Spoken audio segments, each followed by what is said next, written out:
마태복음에서 특이성을 끄집어내야 된다는 게 주로 제가 첫 시간에 이야기했습니다. 첫 시간에 관점 정리, 관점이 누가 움직이느냐, 예수님이 중심이냐, 아니면 우리가 중심이냐. 예수님 중심이 될 때에 그러면 예수님의 중심은 그냥 받아들이면 되지 않겠느냐. 그게 아니고 예수님 중심과 우리 사이에 그렇게 좋은 관계가 아니라서 제가 언급하는 겁니다. 예수님과 우리가 좋은 관계가 아니라는 그렇게 주장하는 당신 근거가 뭐예요? 물으면 바로 십자가입니다. 좋은 관계 같으면 십자가라는 그런 처참한 살해당하고 살해하는 그런 일이 없어요. 우리가 교회 다니면서 뭘 봐야 되느냐 하면 십자가가 왜 일어나는가를 주목해야 돼요. 그리고 사도 바울이 말하기를 십자가 외에는 알지 않기를 원하더라. 나는 오직 십자가만 자랑한다 할 때 그 십자가가 뭐냐 하면 사이가 좋지 않다는 겁니다. 사이가 좋지 않은 이유는 각각 다른 세계를 고수하고 고집하기 때문에 그런 거예요. 다른 세계를 고집해요. 그 다른 세계가 뭐냐? 각각 나름대로 이게 전부다는 겁니다. 이게 우리가 사는 이게 전부라는 거예요. 여기에 대해서 이어거나 티내면 우리는 가만두지 않겠다 하는 그러한 반발 기류가 있는데 제가 반발이라는 말을 했지만 예수님 오기 전까지는 반발 없어요. 잘 해보자. 개혁해보자. 점점 나아지겠지. 인간의 지혜는 영웅무궁하다. 좀 모르면 공부하면 되고 더 연구하게 되면 새로운 살 길이 나오겠지. 인간이라 하는 것은 좌절할 때마다 희망을 품었고 그 희망이 과연 하나의 용기로 극복이 되었고 오늘날 이때까지 문명이 이만큼 발전했기 때문에 희망을 꺾으면 안 된다. 이게 바로 인간 세계에서 이거 소통하는 그 기본 원리가 그거예요. 실은 있어도 실패는 없다는잖아요. 정주영 회장이. 정주영 회장 그렇게 이야기했잖아요. 실은 있어도 실패는 없다. 오히려 신이 있는 그 경우는 더 낫게 대한 동기부여가 될 뿐이지. 여기서 좌절하거나 무너지면 안 된다. 우리는 계속해서 그런 교육을 받아왔었어요. 통하지 않으면 서로 조율하면 되는 거예요. 조율한다는 것이 주제로 뭐냐면 이게 소통입니다. 인문학의 주제 아닙니까? 모든 인문학의 주제는 소통이에요. 각각 살아온 환경이 다르기 때문에 환경 다르기 때문에 처음에는 이해가 안 되더라도 대화를 풀게 되면 안 풀리는 게 없다는 겁니다. 참고 인내하게 되면 언젠간 좋은 어떤 정답이 발췌될 것이다. 그러나 이 마태복음은 그런 이야기를 하는 게 아닙니다. 이미 끝난 이야기다. 이미 끝난 이야기야. 나는 너희들의 정체를 이야기하는 거예요. 본질, 정체. 그 힘. 근데 힘의 그 원천, 그런 걸 언급하는 거예요. 그래서 제가 언급하는 것은, 목사님 어떻게 하면 구원받습니까? 말은, 마태복음은 그런 거 몇 개 들지를 않아요. 어떻게 하면 구원받습니까? 라는 말 자체가 배후에 아무 없을 때는 그게 돼요. 지금까지 내가 못해왔지만 앞으로는 잘하면 되겠지. 이거는 인간 배후에 아무도 없을 때는 그게 성립되는데, 마태복음 4장에 딱 가보면 벌써 광야에 사탄이 와 있습니다. 사탄이 와서 예수님하고 이 이야기가 끝났어요. 그리고 마태복음 12장에 보면 바로 집주인이 가구를 지고 있을 때 예수님은 담담고 와가지고 주인을 꽁꽁 묶어 놓고 그 가구를 뺏어 가면서 하나님의 나라의 실상을 보여준다고 되어 있어요. 마태복음 여러분들이 이렇게 보시게 되게 되면 의견 조율하는 것은 애초부터 이거는 성립이 안 됩니다. 마태복음이 어디에 있느냐? 창세기에 있는 게 붙어 있는 게 아니에요. 마태복음 어디에 있느냐? 구약 끝나고 난 뒤에 있습니다. 이게 뭐냐면 마태복음은 바로 마지막 때는 거예요. 마지막 때. 마지막 때에 마태복음이 있는 것이 아니고 마태복음이 마지막 때를 유발해요. 마지막 때를 생산해요. 마지막 때를 만들어냅니다. 인간에게는 마지막이라는 말은 그건 신뢰예요. 인간에게 힘을 끈다는 말은 지금 살 필요도 없던 말로 통하기 때문에 절대로 어떤 경우라도 절망적인 언급을 해서는 안 된다는 겁니다. 그런데 예수님께서는 절망적인 언급을 했고 그래서 사람들에게 제거 대상이 되었고 죽었습니다. 죽었는데 끝까지 인간들이 몰랐던 것은 뭐냐? 신원조회가 안 된다는 거예요. 누구였지? 우리 손으로 죽인 사람이 누구였지? 그리스도는 아니라는 거예요. 왜냐하면 메시아는 그들의 주기적인, 유대인들의 주기적인 거기에 서클의 시간 계약에 맞춰서 납득이 되도록 알아먹도록 오게 되는 메시아거든요. 따라서 메시아는 아니고, 그럼 뭐지? 그래서 이야기가 끝났어요. 마태복음 27장으로서 이야기 끝났어요. 어떤 사나이 성전에서 행패 보이다가 경찰한테 잡혀가지고 그래 재판받아서 사형당했다. 끝. 그러면 하나의 역사의 에피소드에 불과한 겁니다. 아무것도 아니에요. 그런데 문제는 28장이 문제입니다. 안식일 첫날에 무덤에 가보니까 무덤이 비어있다는 거예요. 아니, 누가 훔쳐갔겠지. 금반지나 있는가 싶어서 누가 훔쳐갔겠지요. 근데 훔쳐갔다고 그렇게 소문을 냈지만 실상은 훔쳐간 게 아니고 훔쳐갈 필요가 없었다는 겁니다. 왜? 사람이 죽어 있어야 훔쳐가지. 살아서 돌아다니는데 뭘 훔쳐가? 돌아다니는데. 여러분 제가 한번 훔쳐가 봅니까? 살아서 돌아가는데. 그러면 예수님이 죽은 자로서 죽었던 자가 살아 돌아있다면 그는 지금 그 죽었던 자를 죽였던 그 인간은 뭐가 돼요? 그 인간들이 죽은 자들의 집단이 되는 겁니다. 좀비가 되는 거예요. 살았다 한 이름이 있으나 실은 죽은 자보다. 지금 마태복음이 그 이야기 하고 있는 겁니다. 성경 와가지고 이제 성경 한번 읽어보자. 이거 교회 처음 나왔다가 마태복음 아브라함과 다윗과 자손 예수께서 벌써 세계라 나올 때부터 졸기 시작해가지고 재미 하나도 없니. 재밌는 거 어릴 때 했던 그 동방박사 왔는 그 이야기나 해가지고 빵이나 얻어먹고 이게 그 빨리 그 이야기 이제 앞에 이 족보가 무슨 재미가 있어 이게. 예. 그렇겠지. 누굴 놓고 나도 이제 경주 이시 누구 몇 대서 후이다. 나도 한번 족보 한번 줘볼까. 누구 나가. 주인하게 나면 나도 누구 나가. 그래서 마태복음 1장부터 쭉 나열된 것은 떠나는 모든 개념으로부터 분리되어서 떠날 개념과 남아서 심판받을 개념을 분리시키는 내용으로 쭉 이게 연결되게 되어 있어요.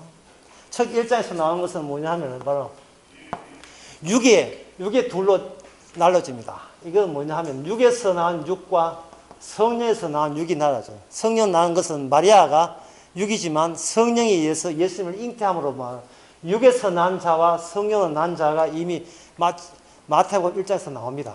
마태복음 1장에 이게 성령에 의해서 잉태된 자가 등장함으로 말미암아 졸지에 뭐가 대기를 구조가 되느냐 하면 육에서 나온 육은 과연 그것이 그들이 육에서 나온 육, 그렇게 보통 인간들 말하는 거예요. 육이 아버지가 자식을 놓고 그 자식이 자식을 놓는 이들은 반대로 이제 질문받아야 돼요. 누구로부터?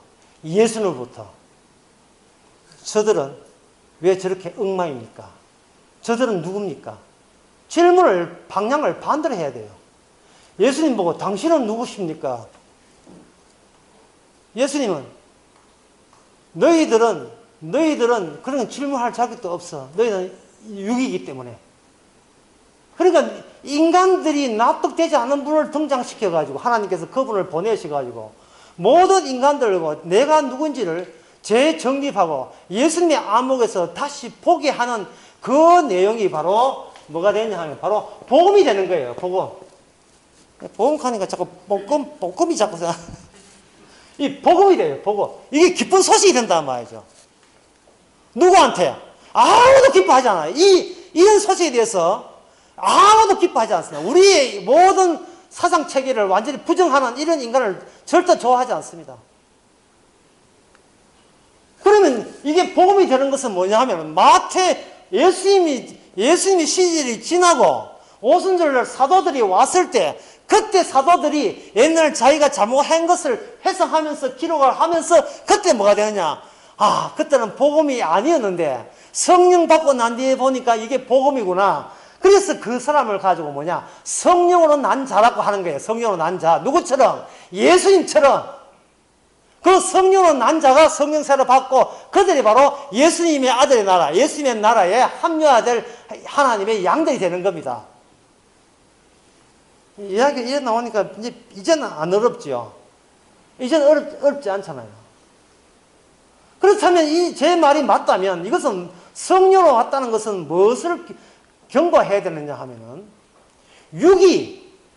자기의 본색을 드러내줘야 돼요. 본색을 드러내는 게 뭐냐 하면 누구든지 내 의견에 투달면 나는 참지 못한다는 마음껏 자기 육적인 본성을 다 드러내야 돼요. 그 중에 베드로도 합세했고 12제자도 다 동의했고, 예, 이 베드로는 난 당신을 저주한다고 이야기했고 노골적으로 안 했지만 뒤에서 다 군지렁군지렁 다 이야기 다 했습니다. 그러니까 그런 과정을 같이 겪어야 돼요. 우리도. 예. 이미 겪으시고 난 뒤에 오신 분도 있고 지금, 예? 다 그랬으면 좋겠습니다만, 예. 정말 다 그랬으면 좋겠어요. 이 세상에서 예수님을 잘 미워한 사람 누구세요? 손 들어보라 하면 다들 먼저 손을 들어야 돼요. 손 내라! 이래 돼야 돼요. 이래. 제가 가장 예수님을 욕했고 예수님을 싫어했던 사람은 접니다. 자, 전부 다 눈 감아. 다 내보다 못했어. 다 내가 제일 싫어했어. 라는 그런 자랑질을 해줘야 돼요. 그래 이게 십자가 말을 지금 그 문제는 그걸 진행 중에 있는 사람도 있다는 거예요. 그걸 진행 중에 있는 사람도 있어요. 나는 아무리 봐도 잘났는데 살 같이 있어 사는데 이걸 왜 살처분한다고 하느냐. 그 마태복음의 25장에 보면, 24장에 보면 이런 말씀 있거든요.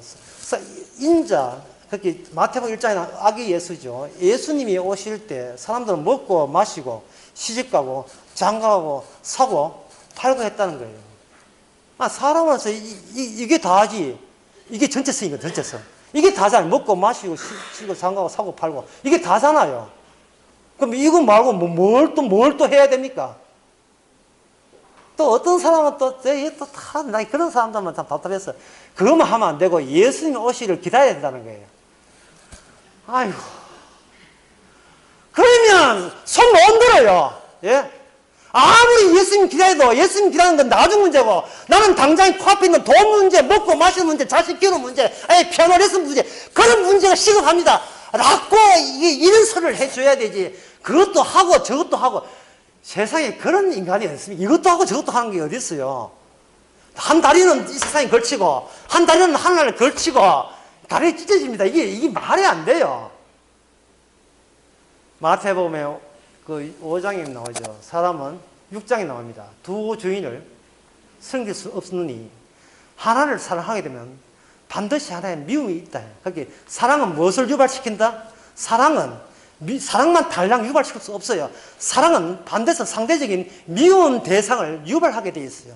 사랑이 있는 곳에 미움이 있고 축복을 유발하는 곳에 저주가 있습니다.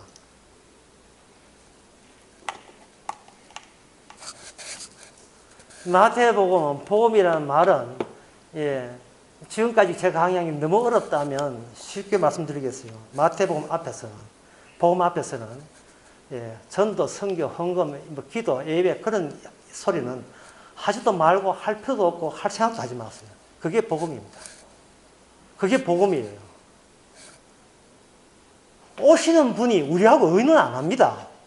야, 등을 두드리면서 야, 열심히 해야지. 이런 게 안 해요. 베드로가 고기 잡을 때 고기 잡게 해주니까 베드로 하는 말이 뭡니까? 주여, 나는 죄인입니다. 그 다음에 나를 떠나소서. 베드로가 손 제일 먼저 들었어요. 나 같은 인간을 어떻게 상대하십니까? 이거는 주님의 격에 맞지 않습니다. 손들었단 말이죠. 예수님께서는 바로 그런 잃어버린 자를 찾아러 간 거예요. 잃어버린 자를. 주님께서 마태복음 9장에 나와요. 나는 의인을 부르러 온 것이 아니고 이 죄인을 부르러 왔다 했습니다. 그게 뭐냐 하면, 울산의 태화강에 대나무 숲에 까마귀 떼처럼 지금 가겠다는 거예요, 지금. 이 땅에 머물러서 출세시키겠다는 게 아니고 떠나겠다는데 내 백성 잃어버린 양 찾아서 손잡고 그냥 떠나겠다는 겁니다. 의외로 복음은 기쁜 소식이에요. 아무것도 할 필요가 없어서 그런 게 아니고 하고 싶어도 할 재주가 없어요. 주님이 원하는 그 할 재주가 없어요. 마태복음 5장, 6장, 7장에 나오는 율법이 그 법이 무슨 뜻입니까? 네가 하면 지키려면 한번 지켜봐라. 지킬 수가 없습니다. 왜 못 지키느냐? 마음의 문제이기 때문에 못 지켜요. 시간이 모자라서가 아니라 꿀하는데 뭐 이렇게 다리가 찢어서 그렇게 찌릿찌릿해서 그런 게 아니고 돈이 없어서 헌금 못하는 게 아니고 돈을 아무리 교회에다가 쳐발라도 오른손이 하는 것을 왼손한테 다 털통이 나서 그래요. 우리의 마음 구조 자체가 그래요. 따라서 되지도 않을 말씀을 주께서 할 수 없는 말을 하신 겁니다. 어떤 분이 저한테 많은 질문 중에 그거예요. 목사님 기도 어떻게 합니까?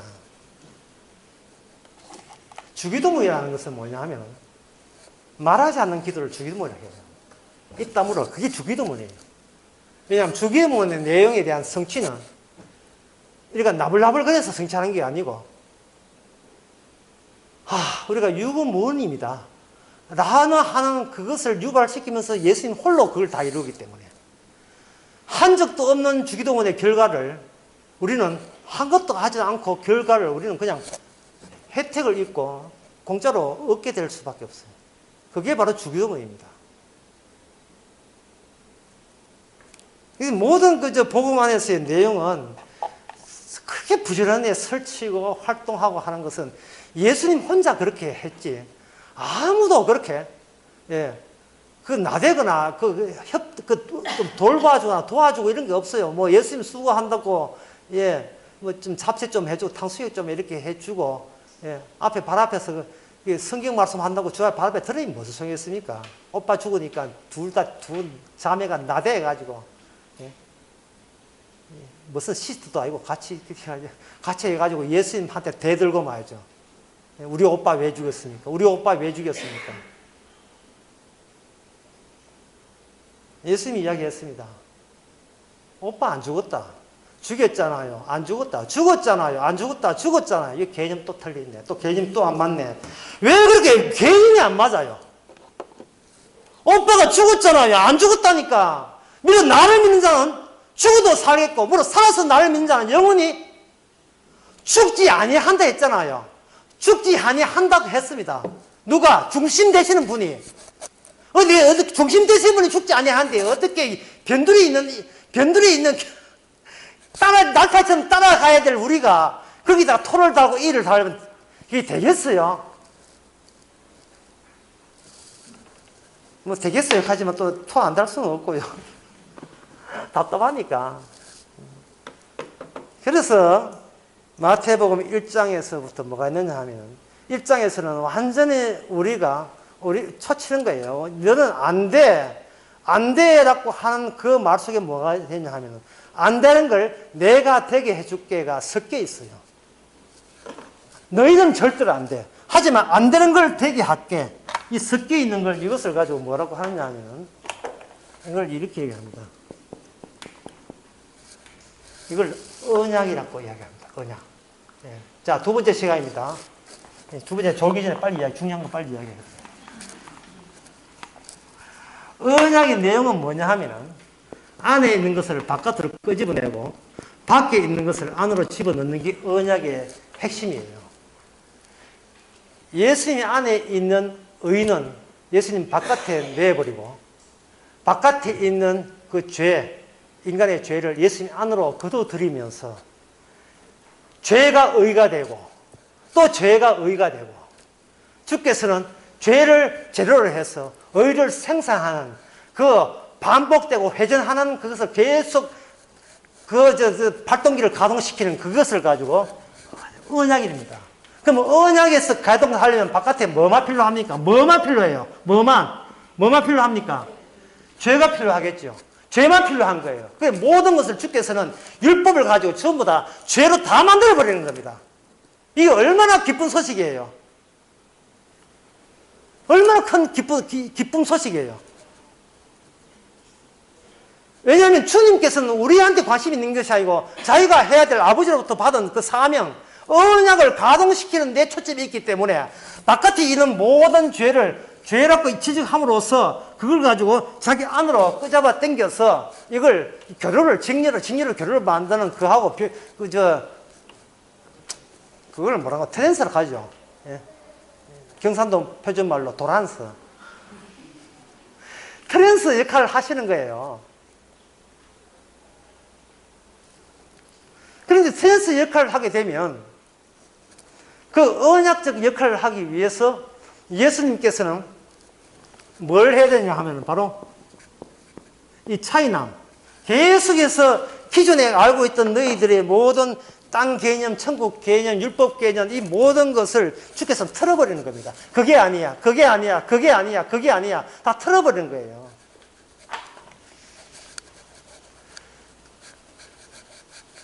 마태복음 18장에 보면 초반기 이게 나와요. 제자들끼리 예수님 천국에서 누가 높습니까? 라고 했어요. 또 틀어버립니다. 어린아이 하나 딱 들어옵니다. 어린아이 하나 딱 들어와요. 누구든지 어린아이처럼 천국을 받들자 하면 누구든지 하늘나라 공간다 라고 이야기했어요. 이 소자를 힘들게 하는 것은 맷돌을 가지고 바다 밑에 빠지는 것과 똑같아 이렇게 이야기했습니다.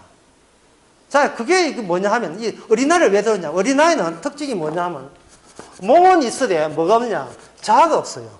어린아이가. 몸은 있으니까 몸은 있다고 해서 여러분 자아가 있다고 생각하면 안 됩니다. 교재 잠깐만 약간 없어요. 하도 여러 가지 신경 쓸 게 많아가지고 죄송합니다. 예. 여기 보게 되면 예. 교재 첫 번에 보면 하자는 가멍체라 돼. 하차는 가멍체. 거미는 눈과 코와 입과 감각경이 없으나 보거나 냄새 맡을 수 없다. 그럼 냄새 맡으면 어떻게 사는가? 그냥 감지할 뿐이다. 뭘? 진동을 느끼자마자 정확히 먹이에 달려들어서 거미줄 잡아야 된다. 그 뒤에 나온 말이 있어요. 모든 권리가 뭐한 채? 모든 권리가 박탈된 채. 모든 권리가 박탈된 채. 어떻습니까? 여러분이 한 40년, 50년, 60년, 70년, 40년, 오늘 참석 안 했네. 30년, 20년 사셨습니까? 여러분 평생 어떻게 살았습니까? 뭐 선택했다고요? 아닙니다. 선택은 선택할 항목을 존 한에서만 골라 잡았어요. 선택할 항목. 인간은 처음부터 선택에서 태어난 게 아닙니다. 내가 남자가 될지 여자가 될지 절대로 선택에서 태어난 게 아니에요. 이미 기본 모체가 선택이 아니에요. 어쩔 수 없는 거예요. 그리고 그 뒤에 나와지는 모든 인생은 한마디로 말해서 어쩔 수 없는 거예요. 내가 교사가 되지 않고 판사가 된 이유는 이게 어쩔 수, 네가 판사는 뜻은 아니고 예를 들어서 어쩔 수 없는 거예요. 내가 학교 성적에서 30등을 해야 되는데 1등을 할 수밖에 없는 것은 공부가 제일 쉬울 수밖에 없는 어쩔 수 없음. 나 이거 공부가 그렇게 재밌어. 이거 어쩔 수 없어요. 재밌는 걸 재밌다 하는데 뭐 어쩔 수 없다 이 말이죠. 모든 내가 저 여자를 결혼한 것은 어쩔 수 없는 거예요. 예. 여성분들 그 결혼하신 남자분 한번 보세요. 그 남자가 그때 돼서 다시 만난다면 또 그 남자예요. 어쩔 수 없어요. 이 어쩔 수 없음이 두 사람 인생이라는 겁니다. 어쩔 수 없습니다. 예. 그걸 사도 바울의 복음에 의하면 합력하여 설리는 거예요. 딱 적합한 거예요. 하나님 보시기에 가장 적합한 환경을 딱 맞춘다. 그런 맞춤이 없습니다. 35, 20, 기사 딱 맞아져요. 딱 맞아떨어져요. 어쩔 수 없어요.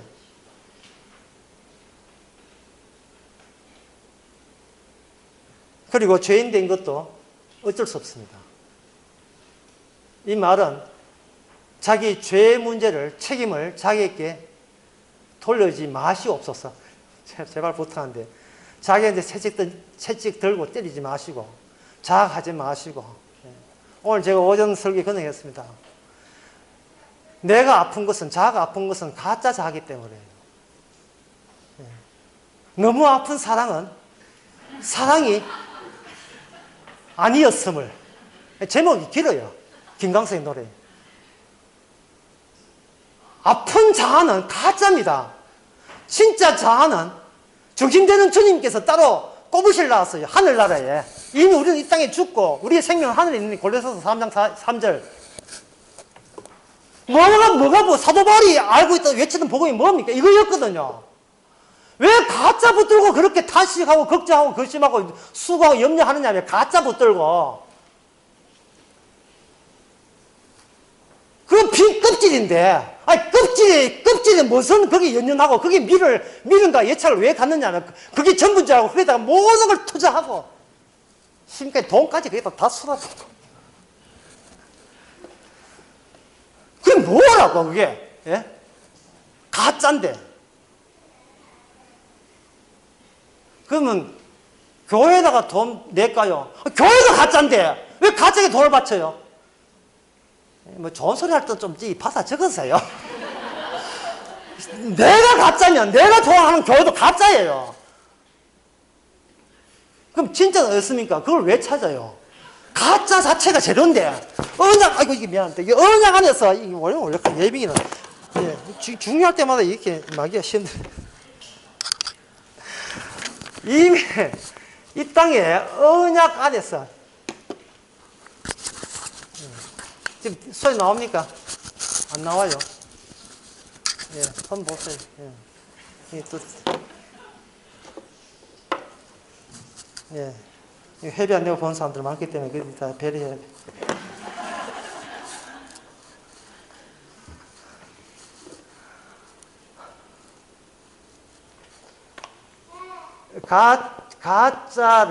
가짜에 대해서 자기를 탓하지 마세요. 자기가 가짜 됨을. 왜냐하면 주께서 그렇게 유발시킨 거예요. 가짜가 있어야 진짜가 있을 게 아닙니까? 가짜가 중심이고 진짜는 뺑뺑이 도는, 날타기에서 뺑뺑이 도는 거예요. 예? 여러분 한번 시험해 볼까요? 음식 들고 이게 부습에다가 음식 들고 한번 가볼까요? 어디서 날파에서 막 따라오잖아요. 막 빨리 가면 막 따라오고 이래요.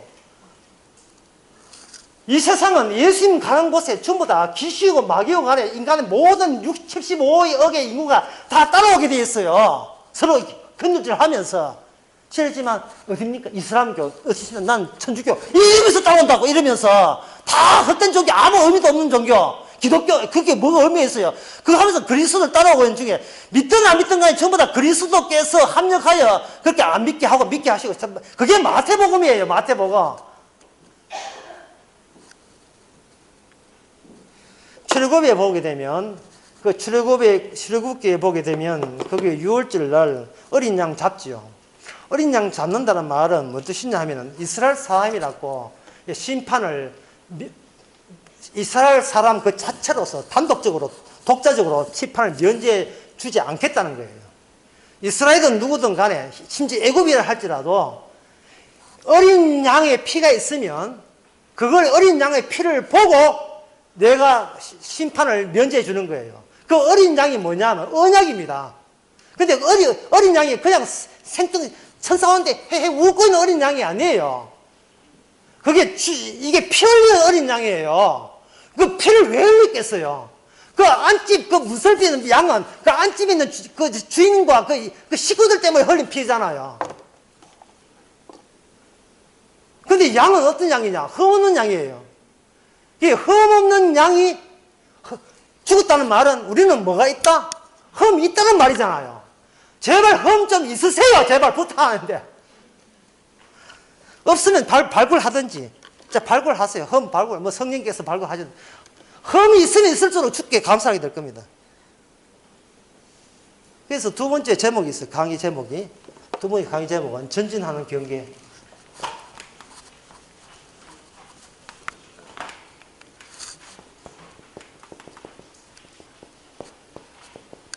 경계 또는 경계선. 6.25 전쟁 때 그 시시각각으로 남북 경계선이 자꾸 이동하죠. 남쪽에서 치고 올라올 때는 경계선이 저 백두산을 향하여 전진하죠. 그 전진하는 경계선. 전진하는 경계. 예수님 자신이 움직이면서 완전히 색깔들이 다 드러나요. 도미노 게임 알죠? 도미노 게임을 딱 지켜보면 도미노 게임 넘어지는 그 순서의 시퀀스, 그 순서에 따라서 계속해서 앞에 아직까지 도미노 무너지지 않는 색깔과 지금 막 무너지고 난 뒤에 그 카드 뒷면 색깔로 연속적으로 바뀌잖아요. 마태복음 1장에서 20장까지 쫙 이렇게 시퀀스 연속적으로 가면서 색깔들이 막 바뀌어요. 점잖고 그렇게 상식이 있고 그리고 합리적이고 모든 것을 모범이 되는 그 유대인 바리새인의 세계에서 단지 예수 그리스도라는 사람만 등장해서 지나갔다 하면 그쪽에 완전히 말썽이 나고 거기서 소동이 일어나요. 그래서 예수님은 마태복음 10장에서 뭐라 하는 내가 온 것은 화평을 주려 함이 아니고 불화를 분쟁을 유발시키러 왔다. 참 그런 예수를 믿고 있이 참 여러분도 참 누구하고 분쟁입니까? 어디 저 다른 이북 사람하고 아니에요. 시어머니하고 며느리하고 한마디로 해서 딸이고 고모고 전부 다 집안 식구가 원수니라. 원수를 표준말로 하면 왼수가 되지. 경상도 표준말로. 아이고 이 왼수 하잖아요. 말 않는 자식 늦게 오게 되면 뭡니까? 아이고 이 왼수 하잖아요. 그거는 이뻐서 귀여워서 그런 소리 하지 뭐지만 진짜로 우리는 서로가 서로에 대해서 원수가 된 것을 감사해야 됩니다. 왜냐하면 그리스도가 침투 안 했으면 천국에 오지 않았으면 우리는 손에 손잡고 이 아버지가 너를 지켜줄게. 엄마가 너를 보호해줄게. 난 아빠면 아빠 사랑해요. 뽀뽀뽀. 온갖 재롱을 다 떨지요. 따르륵 웃고. 그리스도만 와보세요. 왼수의 집단, 집합체가 됩니다. 왼수의 집합체. 마태복음에 나온 이야기입니다. 우리가 지금 그 책을 보고 있는 중입니다. 그 책을. 마치 지혜를 받는 것 같아요. 어디서 또 뭐가 터질지를 몰라요. 전진하는 경계라는 것은 점차 갈수록 개념제에 큰 차이가 드는 겁니다. 마태복음 1장에서는 육에 대한 개념이 아까 영과 다르다 했죠. 2장에서는 지역이 달라요. 갈릴리 지역이 메시아냐 아니면 예루살렘이냐. 3장에 보면 하나님 나라가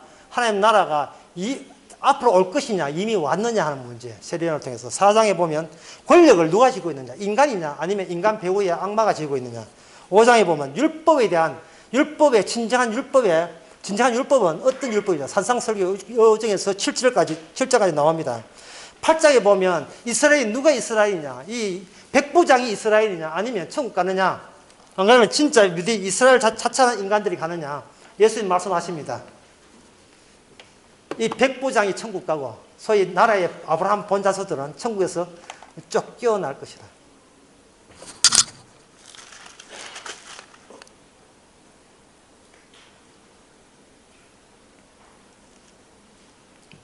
쫓겨난다. 쫓겨난다는 말은 무슨 뜻입니까? 쫓겨난다는 말은 못 들어간다는 게 아니고 쫓겨난다는 말은 그동안 무던히도 인간들을 속여왔다는 거예요. 여러분 제처럼 하면 구원받습니다 하고 목사들도 수시로 매주마다 성경부 할 때마다 속여왔다는 거예요. 저처럼 하시면 여러분 천국 갑니다 라고 속여왔다는 거예요. 그러면 그렇게 이야기하는 이 목사님 우리는 안 속입니까? 이야기 하신다면 그래서 우리는 죄인이잖아요. 그게 붙고 안 붙고가 그게 붙고 또 붙고 그 붙고 아니고 이게 붙고 안 붙고가 무지하게 중요한 거예요. 제가 여러분들을 강의하고 여러분을 믿는다고 해서 구원받는 것이 아니고 주님이 여러분을 믿게 하십니다가 중요한 거예요. 목사가 믿게 못해요. 그냥 자난 참에 또는 잠 깨다가 저런 의견도 있을 수 있다. 이렇게 참고로 들으시기 바랍니다. 참고로. 그럴 수도 있네. 그래 보는 기나도 한번 참고로 해보지. 그 정도! 그 정도라도 해주시면 감사하겠습니다. 그 정도라도. 어차피 믿는다 해도 안 믿고 저는요. 안 믿는다 해도 안 믿는다는 말도 안 믿어요. 얼마나 믿었으면 안 믿는다고 스스로 겸손을 띠겠습니까? 얼마나 자기가 죄인 걸 알면 믿고 있으면서 목사님 저 절대로 안 믿습니다. 이 사람 믿는구나. 하여튼 뭐든 복잡해져 이렇게. 사람 고지고대로 믿을 수 없는 세상이니까. 사람이 말을 할 때 이 정상인이 돼요. 정상인이. 프로이드 이전에 정신학자들이 실험하는데 프로이드 이전부터 있었어요. 어떤 소녀가 이상하게 몸이 아파요. 아무 이유 없는데. 그런데 어릴 때 있던 이야기를 예수 앞에 말을 터놓는 순간 정상이 싹 없어졌습니다. 그래서 이 말은 뭐냐 하면은 주체라는 것은 말을 통해서 주체가 다시 제자리를 잡는 거예요. 말을. 그래, 그 말을 우리말 하면 안 돼요. 우리말 하면 이 정신과에서 말하는 정상이 모르지만 천국은 뭔가요?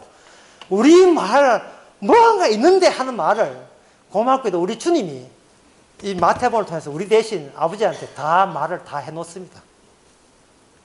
옳은 소리 하는 걸 왼소리 하는 게 맞잖아요. 주님이 이야기해줘요, 우리 대신. 얼마나 고맙습니까? 그럼 우리는 옆에서 이제 맞장구 쳐주죠. 충실했습니다. 그래, 제가 하고 싶은 말이 그 말이에요. 예. 풍랑아, 잠잠하라. 사실 제가 하고 싶은 이야기인데 그 이야기예요. 이런 거. 예. 십자가 죽으심으로 우리가 죄 용서를 받는다. 제가 어떤 그 말이에요. 아까 뒤에 맞장구나 쳐주면 돼요. 예. 뭐 말 한마디 해가지고 구원받고 그런 건 없어요. 고백 잘했다 해가지고 그 구원받으면 나중에 고백서 사본 돼가지고 온 인터넷 다 뜯어옵니다. 그거 뺏기 한다고.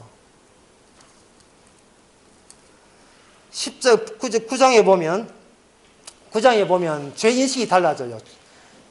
내가 온 것은 죄인을 부르러 왔다 해서 세리와 죄인과 함께 계심으로 말미암아 중심되는 예수님이 어느 쪽에 붙는가가 중요해요. 부족합니다 하고 지금 철회하는 그들에게 붙지 않고 죄인에게 붙었죠. 그래서 죄의 개념을 예수님 중심으로 새롭게 인정하는 10장에 보면 새로운 이스라엘 나옵니다. 왜냐? 12제자를 뽑으니까. 11장에 보면 새로운 선지자가 나타납니다. 세례 요한이죠. 세례 요한이 하는 말이 오실 분이 당신입니까? 라고 이야기할 때 이미 세례 요한의 역할은 세례 요한은 끝났어요. 잘 가라 세례 요한아. 그와 같은 세례 요한의 역할은 네 대도 끝났고 그 역할을 12제자가 인수인계합니다. 장차 성령 받게 되면. 12장에 보면 율법이라는 새로운 해석이 나와요. 안식일 날 노동해도 되느냐 하는 문제예요. 안식일 날 뭘 하고 뭘 안 하고 안식을 지키는 여부가 나와요. 안식일 날 주님께서 하신 말씀, 인자가 안식일 주인이다. 인자 모시는 것, 인자의 존재를 인정하는 것, 그게 안식일의 완성이다. 안식일의 주인이 주님이라면 우리는 주님을 위해서 안식일을 지키는 게 아니고 이미 안식일 되어버렸어요. 무슨 말인지 모르겠습니까? 안식이 이미 나타나 버렸어요. 나타났기에 지킬 필요가 없다고 고백하는 그 자가 안식이 나타난 안식일과 연결되어 있는 사람입니다. 그러면 안식일에 되면 그만한 혜택이 있어야 하는데 혜택은 뭐냐? 안식일 날 손 마른 자가 손이 멸절하게 낫는 거예요. 13장에 보면 하나님의 나라가 말로서는 표현이 되지 않기 때문에 인간 말로 비유로서 이야기하죠. 하나님의 나라에 대해서 소개합니다. 하나님의 나라는 없는 나라인데 예수님이 활동하는 여하에 따라서 그 자리에만 등장하는, 출몰하는 나라. 그게 하나님의 나라. 그리스도와 함께. 그 다음에 14장에서는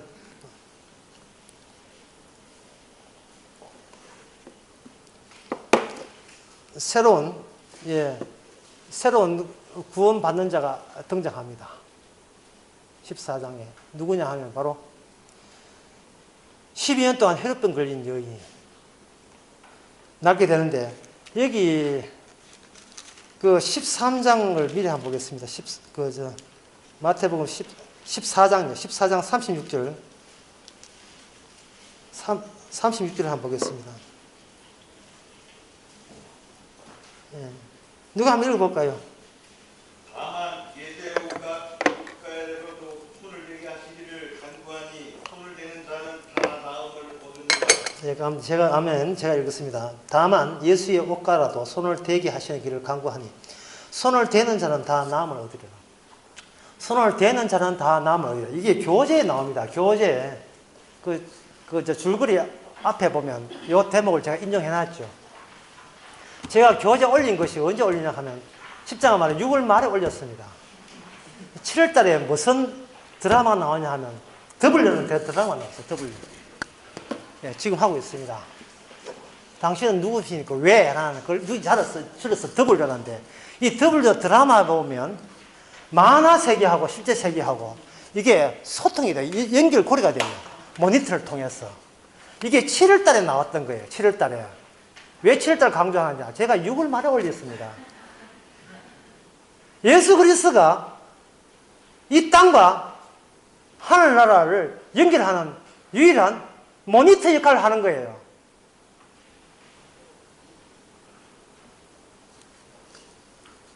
이제는 그 주인공이 만화 속에 있다가 지도 화가 나가지고 모두 TV를 해가지고 이쪽 세계로 현실 세계로 넘어오는 것이 시사부 마지막 장면인데 넘어왔는데 그 예수 그리스도가 존재할 수 없는 다른 세계와 연결창이 되는 윈도우, 연결창으로서 움직이고 있는 거예요. 예. 움직이고 있는 겁니다.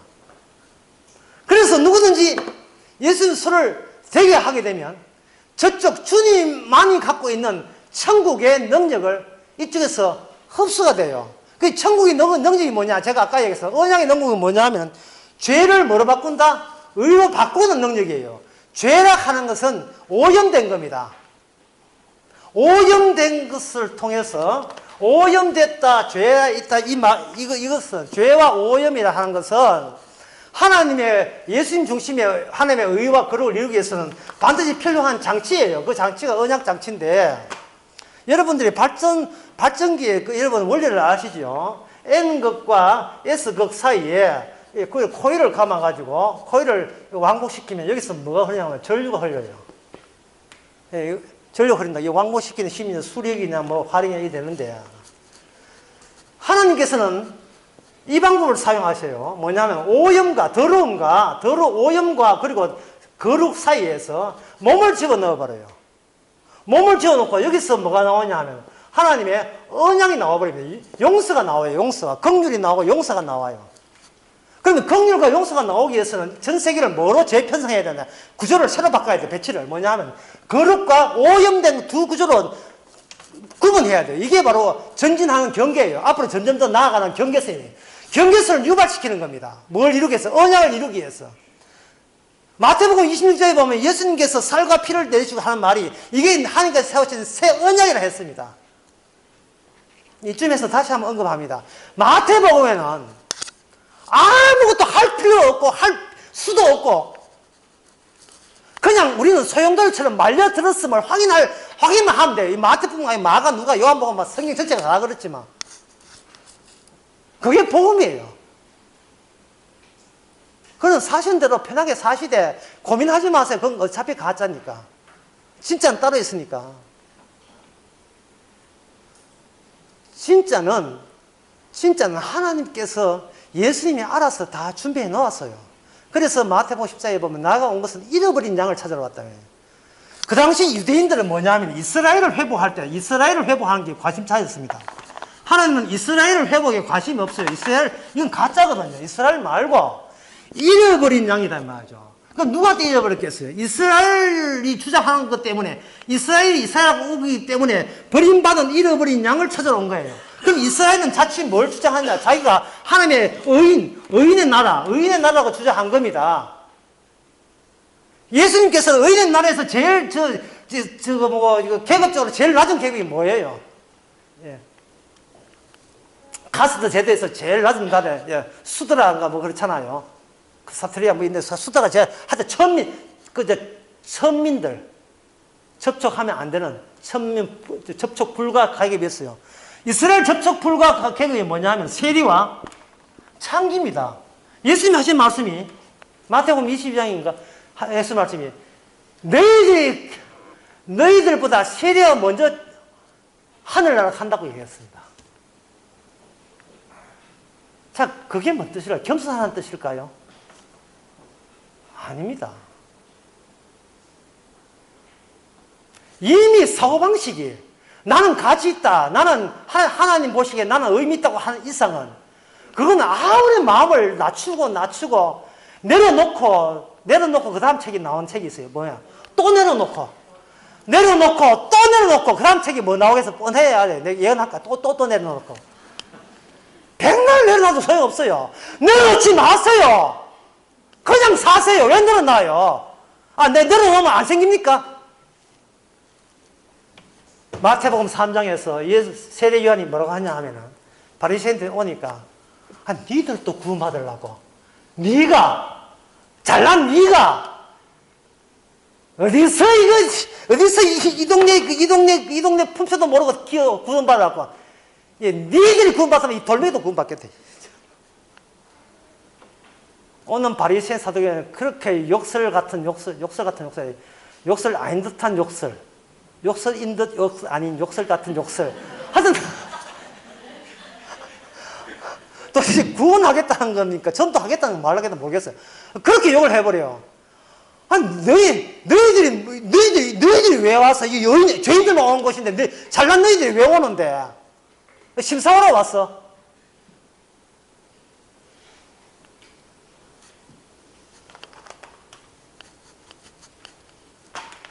경계입니다. 예수님 몸을 집어 넣음으로써 예수님 몸만 왔다 갔다 하다 주변 상황이 바뀝니다. 예, 착한 것, 덜 착한 것, 보다 더 착한 것, 이렇게 구성되어 있던 계급이 이제는 전부가 더럽고 오염되고 죄고 그렇습니다. 마태복음 15장인가? 15장에 보면 예수님께서 바리새인들에게 그렇게 속으로 들어간 게 더러운 것이 아니라 속에서 나온 게 더럽다. 속에서 나오는 게 더럽다 했어요. 속에서 나온 게 더럽다는 말은 뭔 뜻이냐면 들어가는 쪽쪽 그걸 더러운 것으로 바꾸는 그 메커니즘이 인간 속에 날 때부터 장착되어 있는 거예요. 살인자의 피입니다. 내 것 건드리면 가만두지 않겠다. 내 것 건드리면 물건 건드리는 말 아닙니다. 내 자존심, 내 가치, 이만큼 살아왔던데 노고와 수고에 대해서 값을 쳐주지 않는 모독적이고 경멸하는 발언에 대해서 나는 가만히 있을 위인이 아니다. 라는 이야기입니다. 마태복음 23장에 보면 더 심하대요. 이게 경계선이 전진하니까. 갈 때까지 가보는 거예요. 이 독사의 새끼들하고 이야기합니다. 마태복음 23장에서. 애들인데 이런 욕해서 죄송합니다만, 경건한 욕이라서 괜찮습니다. 1강에부터 2강까지 다시 한번 제가 정리를 해보겠습니다. 뭐라고 이야기했냐 하면, 이런 이야기했어요. 관점을 정리해야 된다는 거예요. 관점이 정리된다는 건 뭐냐? 우리가 있는데, 잘 살고 있는데, 약속을 기다리는데, 메시아 오기를 기다리는데, 주께서 오셨다라는 관점이 잘못됐다는 겁니다. 우리가 괜찮은데 주께서 합세했다가 아니라, 처음부터 너희들이 기다린 메시아부터 모든 것이 네가 죄 있는 것을 모르는 상태에서 나는 건전하고 괜찮다고 이렇게 막 배후에 있는 악마가 시키는 대로 사주한 대로 그냥 그러느니 뭐 이 정상이니 그래 이렇게 해서 영원토록 천국까지 이르는 거야 그런 거야 가는 거야 그냥 천국까지 이렇게 집단으로 생각했던 그 모든 것이 하나의 어떤 분의 낯선 분 있지도 않은 분 정말 희한한 탄생과 유발해서 오심을 말미암아 모든 것이 엉망진창이 되어버렸어요. 그래서 마태복음에 대한 예수를 믿는다는 말은 그 엉망진창의 세계를 같은 관점으로 동의한다고 수용할 때만 그 복음의 관점을 우리가 가졌다고 할 수가 있어요. 그럼 엉망진창인데 이걸 개선해야 되지 않습니까? 예, 두 번째 시간 마치면서 이야기합니다. 주무시는 시간에 마칩니다. 제발 엉망진창을 손대지 마세요. 왜? 이유가 뭐냐? 앞으로 살면 살수록 더 엉망이 돼요. 아주 엉망의 밑바닥을 아주 구경도 못했어요. 살면 살수록 엉망에다가 더 엉망되는 거 여러분들이 시원한 마음으로 감상이나 하시면 됩니다. 내가 이 정도밖에 안 되느냐? 멀었습니다. 아주까지 내일까지 못 살아서 그렇지 내일 되면 좀 더 진전 봅니다. 1년 더 살면 앞으로 10년 더 살면 나중에 치매 걸리 보세요. 기가 막힙니다. 이거는 예. 사람 아닙니다. 이 곤충인지 짐승인지 진짜 좀비인지 구분 안 됩니다. 살처분돼도 본인은 싫어했지만 가족들은 대환영할 거예요. 예, 안락 산다고 할 겁니다. 예, 그 사람 때문에 남들이 힘들어 죽겠어요. 예. 그런 분들이 바로 젊을 때는 다 착하다고 전부 다 내세웠고 옷도 근사함고 입고 가락지도 끼고 먹고 막 쉬고 시집가고 장가가고 거기에 분주한 겁니다. 우리 곁에 누가 왔다 간 적 신경도 안 써요. 나만 안 건드리면 항상 나는 좋은 사람으로 남에게 베풀 만반의 준비가 되어 있는 그런 성질, 윤리적 도덕적인 사람입니다. 그 사람들이 바로 바리새인이고 그들이 바로 마귀의 자식입니다. 딴 얘기 좀.